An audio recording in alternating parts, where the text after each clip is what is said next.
Hello my friends, Explorer X here. How many of you like sewing?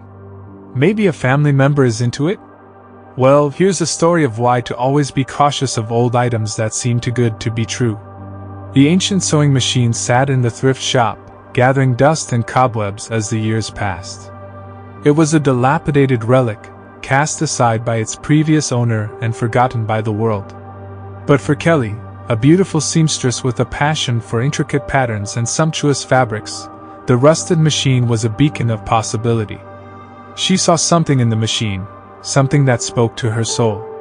It was as if the machine was calling out to her, beckoning her to take it home and breathe new life into its battered frame. And so, despite the misgivings of her friends and family, Kelly bought the machine and set to work restoring it to its former glory. At first, everything seemed to be going well. The machine sewed smoothly and effortlessly, and Kelly spent every waking moment at her sewing table, creating quilts and garments of staggering beauty and complexity. But as the weeks went on, strange things began to happen. Kelly found herself becoming increasingly obsessed with her work, spending hours on end at her sewing machine and ignoring all of her other responsibilities. She became reclusive and distant, barely leaving her sewing room even to eat or sleep. And then there was the voice.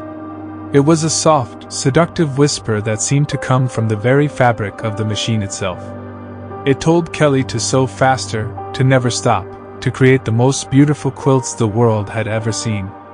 And try as she might, Kelly couldn't resist the voice's charms. As the machine consumed her life, Kelly became a shell of her former self. She lost touch with reality, losing herself in a never-ending cycle of sewing and creation. She became a veritable machine herself, her hands a blur of motion as she worked on quilt after quilt, each one more breathtaking than the last. But even as the world outside her sewing room fell away, Kelly couldn't shake the feeling that something was terribly wrong. She knew that the machine was possessed by an evil spirit, one that was using her as a conduit to create a portal to the other side. And so, with all of her remaining strength, Kelly tore the quilt to pieces, destroying the portal and banishing the spirit back to the underworld. She collapsed to the floor, her hands trembling and her mind filled with terror. As she lay there, surrounded by the ruins of her once beautiful quilt, Kelly knew that she had made a costly mistake. The machine had been a monster all along, and she had been its willing servant. And now, as she lay there alone in the dark, she knew that the only way to escape its grasp was to destroy the machine once and for all. But it was too late. The beastly spirit had already taken root within her, and there was no turning back.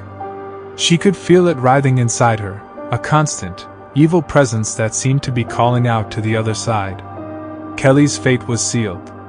She would be the vessel for the vile spirit, forever trapped in the sewing room, her hands moving mechanically as she sewed quilt after quilt for the evil entity. She would be a prisoner, forced to serve the spirit for all eternity, her own desires and dreams forgotten. And so Kelly spent the rest of her days in the sewing room, her hands moving ceaselessly as she sewed for the vile spirit that had taken control of her. She was nothing more than a puppet now, her life and her soul sacrificed to the evil that had taken hold within her. That is a good reason to buy new sewing machines, my friends. Don't forget to subscribe. Explorer X out.